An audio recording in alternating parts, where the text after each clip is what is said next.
रात का समय था।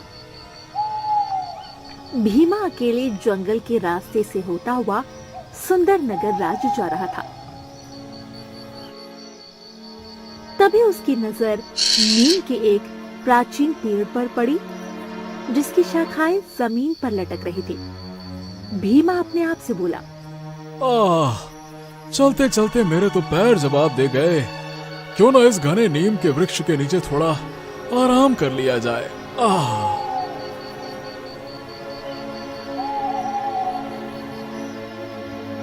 भीमा पेड़ के नीचे बैठने ही वाला था कि तभी उसके कानों में एक आवाज टकराई। मेरा नाम उल्लू है। इसके नीचे बैठने से पहले तुम्हें एक सवाल का जवाब देना होगा। भीमा की नजर जैसे ही पेड़ के ऊपर पड़ी तो उसने देखा एक उल्लू इंसानी आवाज में बोल रहा था। तुम तो उल्लू हो, तुम इंसानी आवाज में कैसे बात कर सकते हो? इस बात के कोई मायने नहीं है। मेरा एक सवाल है, अगर तुम उसका जवाब दे दोगे, उसके बदले में तुम्हें सोने चांदी के खजाने का पता बता दूंगा, और अगर नहीं दोगे तो तुम्हें पत्थर बना दूंगा। भीमा उल्लू की बात सुनकर डर गया। जैसे ही वो भागने को हुआ, वो अपनी जगह से हिल भी नहीं सका। अब तुम यहाँ से मेरे सवाल का जवाब दिए बगैर नहीं जा सकते। भीमा अपने माथे का पसीना पोंछते हुए बोला। ठीक है, पूछो। तो फिर सुनो, सवाल ये है कि एक तरफ तुम्हें एक हीरे से भरा हुआ जंगल दिया जाए, वहीं दूसरी तरफ तुम्हें एक दूसरा जंगल दिया जाए जो अंधेरे से भरा है। तुम बताओ, कौन सा जंगल लेना पसंद करोगे? मुझे नहीं पता था कि तुम इतना आसान सा सवाल करोगे। अरे जाहिर सी बात है कि मैं हीरों से भरा हुआ जंगल लेना पसंद करूंगा, और क्या। भीमा की बात सुनकर अचानक उल्लू की आंखों से लाल रंग की किरणें निकली और भीमा पत्थर का बन गया।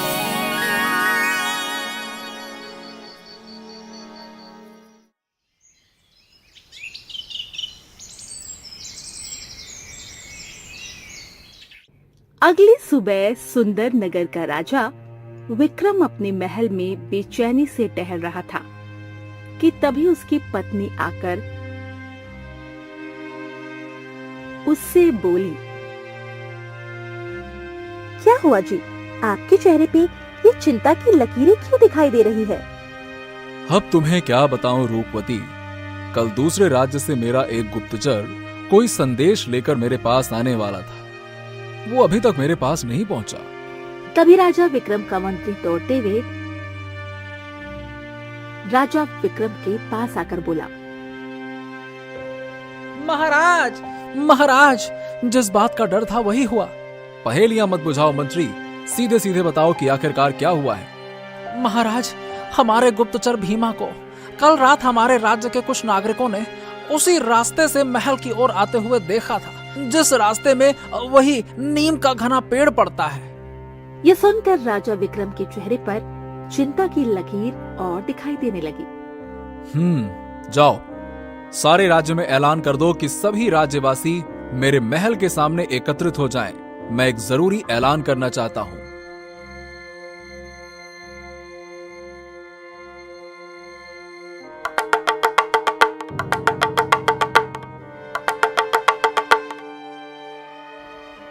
कुछ देर में सारे सुंदर नगरवासी महल के सामने एकत्रित हो गए। राजा अपने महल की छत पर सभी लोगों से खड़े होकर बोला। सुंदर नगर के वासियों, आज मैं ये ऐलान करता हूं कि तुम में से कोई भी व्यक्ति उस रास्ते से नहीं जाएगा जिस रास्ते से वो घना प्राचीन नीम का पेड़ पड़ता है। अगर कोई व्यक्ति वहां से आता हुआ या जाता हुआ दिखाई दिया तो तुम सबका कर्तव्य है कि उसे वहां जाने से रोकें। ठीक है? इतना कहकर राजा अपने कमरे में बेचैनी से आकर टहलने लगा कि तभी राजा की पुत्री तारा और उसका पति, जो कि दूसरे नगर का राजकुमार था, राजकुमार जयदीप, राजा से बोला। उस नीम के पेड़ के बारे में तो तरह तरह की अफवाहें मैंने भी सुन रखी हैं। आखिर इसका क्या रहस्य है? कहते हैं कि उस नीम के पेड़ के ऊपर एक सुंदर सा उल्लू रहता है जो लोगों से एक अजीबो गरीब सवाल करता है और निर्दोष मासूम इंसानों को पत्थर बना देता है। अगर ऐसी बात है तो फिर मैं आपके राज्य की प्रजा को उस जादुई उल्लू से मुक्ति दिलाऊंगा। नहीं राजकुमार, ऐसी गलती से भी मत करना। अरे नहीं महाराज, मुझे मत रोको, मैं भी उस उल्लू के सवाल को सुनना चाहता हूँ। तभी राजकुमार की पत्नी तारा राजकुमारी से बोली, मैं भी आपके साथ चलूंगी। आप मेरे पिता के राज्य के लिए इतना सब कुछ कर रहे हैं, तो मेरा भी तो कुछ कर्तव्य बनता है।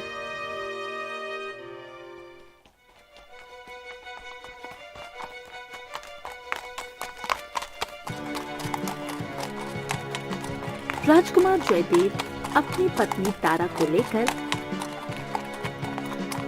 दोपहर के समय उसी प्राचीन नीम के पेड़ के पास पहुंच गया।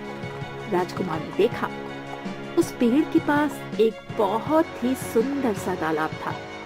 तभी उस तालाब के ऊपर राजकुमार को पत्थर की मूर्तियां तैरती हुई दिखाई दी। राजकुमार अपनी पत्नी तारा से बोला, मुझे लगता है ये वही मासूम निर्दोष इंसान है जिन्हें पत्थर बना दिया गया। राजकुमार ने इतना बोला ही था कि तभी उसके कानों में उसी उल्लू की आवाज टकराई।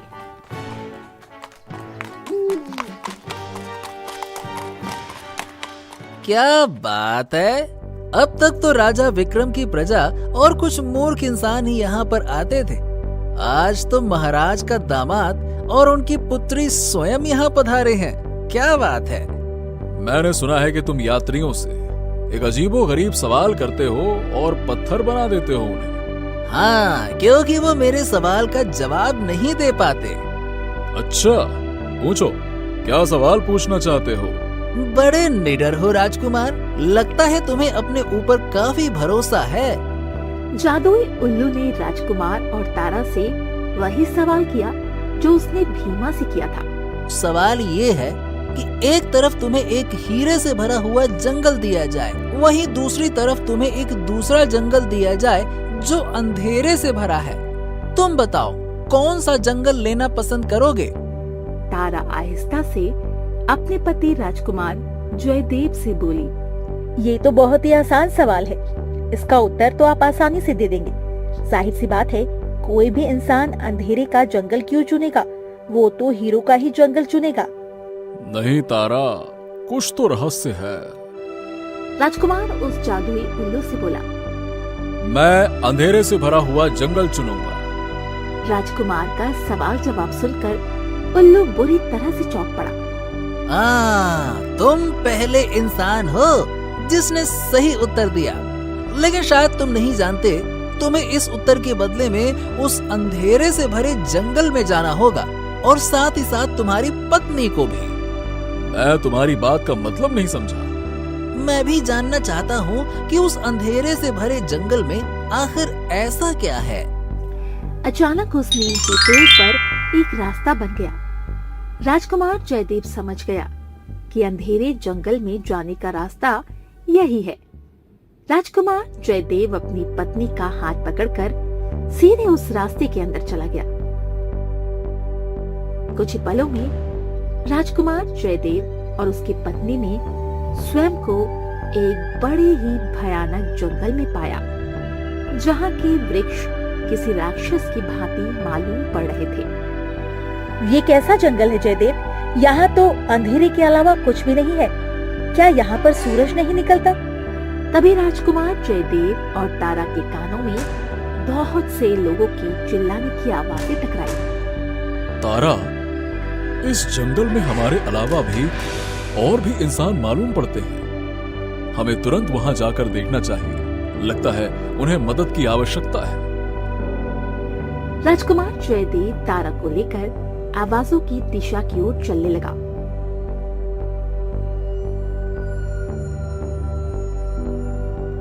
कुछ देर के बाद वो दोनों एक गुफा के बाहर खड़े हुए थे। उस गुफा के अंदर जाने वाले द्वार में बड़ी बड़ी मोटी सलाखें लगी हुई थी। उन सलाखों के अंदर गुफा में बहुत से लोग बंद थे। तभी उनमें बंद भीमा राजकुमार जयदेव की ओर देखकर चिल्लाया। ओह, आप तो राजकुमार जयदेव हैं, महाराज विक्रम के दामाद। मेरी मदद कीजिए, मुझे यहाँ से निकालिए। मैं भीमा हूँ, मुझे निकालिए। तुम तो भीमा हो जिनका महाराज आज इंतजार कर रहे थे। तुम यहाँ कैसे आए? उस जादुई उल्लू ने मुझसे सवाल पूछा और मैंने उसका उत्तर दिया। अचानक मैंने स्वयं को इस गुफा के अंदर पाया, जहाँ मेरी ही तरह और भी बहुत से इंसान बंद हैं। राजकुमार जयदेव ने अपनी तलवार से जैसे ही उन सलाखों को तोड़ने की कोशिश की, अचानक ही उनमें से बिजलियां निकलने लगी और राजकुमार जयदेव पीछे की ओर गिर गया। आप ठीक तो हैं? अचानक वो गुफा गायब हो गई और साथ ही साथ आवाजें भी। राजकुमार जयदेव और तारा ने अपने आप को एक सुंदर तालाब के किनारे पाया। तालाब के किनारे एक बूढ़ी औरत गुमसुम उदास बैठी हुई थी। उन दोनों को देखकर वो बूढ़ी औरत उदासी से बोली, लगता है तुमने उन सलाखों को तोड़ने की कोशिश की थी। तुम्हें कैसे पता? उन सलाखों को जो भी तोड़ने की कोशिश करता है वो यहीं पहुंच जाता है। आखिर इन सब का क्या रहस्य है? कहते हैं ये अंधेरे से भरा जंगल किसी समय बहुत ही सुंदर जंगल हुआ करता था। उस समय यहाँ पर एक जंगल की रानी वास करती थी, मगर एक दिन एक तांत्रिक बुरे इरादों से इस जंगल में आया। उसके जंगल में आते ही सब कुछ खत्म हो गया। तुम्हें अगर बाहर निकलना है और उन सबको आजाद करवाना है तो तुम्हें उस तांत्रिक को खत्म करना होगा। तो मुझे बताओ, वो तांत्रिक कहाँ मिलेगा? यहाँ से कुछ दूर एक बहुत ही पुराना खंडहर है। कहते हैं उसने अपनी पापों की नगरी वहीं पर बसा कर रखी है। मैं उसे खत्म कर दूंगा। ध्यान रखना, वो तुमसे एक सवाल करेगा, तुम जवाब नहीं देना, लेकिन तुम भी उससे कोई ऐसा सवाल करना जिसमें वो कुछ देर के लिए उलझ जाए। तुम्हें उसी मौके का फायदा उठाकर उस पर वार करना है। राजकुमार जयदेव बगैर देरी किए हुए तारा को लेकर उस पुराने खंडहर की ओर चलने लगा। कुछ देर बाद उन दोनों को एक पहाड़ी पर बना हुआ एक टूटा और पुराना खंडहर नजर आने लगा। क्या हमें उसके लिए अंदर जाना चाहिए? अगर हमें रहस्यों की परतों की गहराई में उतरना है और उन्हें सुलझाना है तो हमें खंडहर के अंदर जाना ही होगा। क्या उस बूढ़ी औरत की बात पर भरोसा किया जा सकता है? तारा, हमारे पास और कोई रास्ता नहीं है।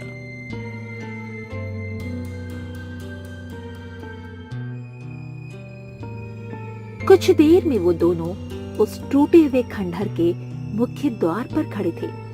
राजकुमार जयदेव और तारा ने जैसे ही उस द्वार के अंदर प्रवेश किया, अचानक दोनों ने स्वयं को एक काल कोठरी के अंदर खड़ा हुआ पाया। उस काल कोठरी के अंदर एक व्यक्ति काले कपड़े पहने हुए बैठा हुआ था। लगता है तुम वही तांत्रिक हो। तांत्रिक हंसता हुआ बोला, काफी समझदार हो राजकुमार। क्या तुम मुझे जानते हो? तांत्रिक सब जानता है। राजकुमार जयदेव तांत्रिक को ललकारते हुए बोला, मैं तुम्हें इसी समय युद्ध के लिए ललकारता हूँ। लेकिन पहले मेरे एक सवाल का जवाब तो दो। अगर तुमने उस सवाल का उत्तर दे दिया तो गुफा के अंदर सारे बंद इंसानों को मैं छोड़ दूंगा और इस अंधेरे जंगल में सूरज भी निकल आएगा। बोलो, कैसा सवाल? बताओ, इस आकाश में कितने तारे हैं? तांत्रिक का सवाल सुनकर राजकुमार जयदेव बुरी तरह से चौंक पड़ा और तांत्रिक की ओर बहुत गौर से देखने लगा। अचानक तांत्रिक बहुत जोर से हंसता हुआ उठकर खड़ा हो गया।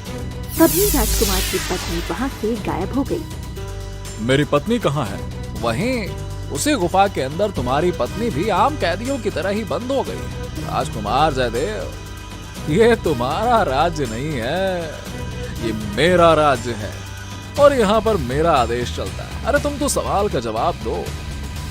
तांत्रिक ने इतना कहा ही था कि तभी राजकुमार जयदेव ने स्वयं को खंडहर की छत पर मौजूद पाया, जहां तांत्रिक उसे मुस्कुराते हुए देख रहा था। तुम्हें क्या लगता है कि तांत्रिक को हरा पाना इतना आसान होगा? क्या तुमने देखा नहीं, तुम्हारी पत्नी को बैठे बैठे मैंने गायब कर दिया और तुम्हारे पलक झपकने से पहले ही मैं तुम्हें इस खंडहर की छत पर ले आया। जानते हो मैं तुम्हें यहाँ पर क्यों लाया हूँ? तुम्हें यहाँ से धक्का देकर तुम्हारे प्राण लेने के लिए, समझे? तभी राजकुमार जयदेव मुस्कुराते हुए उस तांत्रिक से बोला, तुम दूसरों से सवाल करते हो ना, क्या मेरे एक सवाल का उत्तर दे सकते हो? बोलो। राजकुमार जयदेव की बात सुनकर तांत्रिक बुरी तरह से चौंक पड़ा। मेरे सिर्फ इतना ही कहने से तुम चौंक पड़े? तुम तो बड़े तांत्रिक हो ना, तो बताओ क्या तुम मेरे सवाल का उत्तर दे सकते हो? अगर नहीं दे सकते तो फिर इस जंगल को छोड़कर हमेशा के लिए चले जाओ। बोलो। तांत्रिक बुरी तरह से आवेश में आ गया और बोला, अच्छा, तांत्रिक सब जानता है। पूछो, क्या पूछना चाहते हो? पूछो। तुमने कुछ देर पहले मुझसे सवाल पूछा था कि आकाश में कितने तारे। मैं तुमसे सवाल पूछता हूँ कि मेरे सर पर कितने बाल हैं, बताओ। तांत्रिक जयदेव के बालों को बहुत ही गौर से देखने लगा। उसके देखने के अंदाज से ऐसा लग रहा था मानो कि वो जयदेव के बालों को गिनने का प्रयास कर रहा हो और बहुत ही जल्द उसमें सफल भी होने वाला हो। अचानक राजकुमार जयदेव ने अपनी तलवार निकालकर उस तांत्रिक के ऊपर वार कर दिया। वार करते ही वो तांत्रिक एक काले रंग की चील में परिवर्तित होकर मृत होकर गिर पड़ा। तभी राजकुमार जयदेव ने देखा उस खंडहर के ऊपर आकाश में सूरज उगाया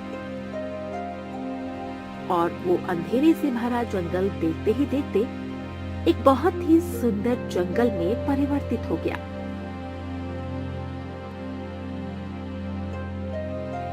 अगले ही पल राजकुमार जयदेव ने स्वयं को उसी नीम के पेड़ के पास खड़ा हुआ पाया, जहां पर तारा और वो सारे लोग मौजूद थे जो कि उस गुफा के अंदर बंद थे। कुछ ही देर में वो उल्लू उड़ते हुए राजकुमार के पास आकर खड़ा हो गया और वो एक सुंदर स्त्री में परिवर्तित हो गया। तुम्हारा बहुत बहुत धन्यवाद राजकुमार। मुझे विश्वास था कि तुम उस अंधेरे जंगल को पार करके उस तांत्रिक तक जरूर पहुंचोगे।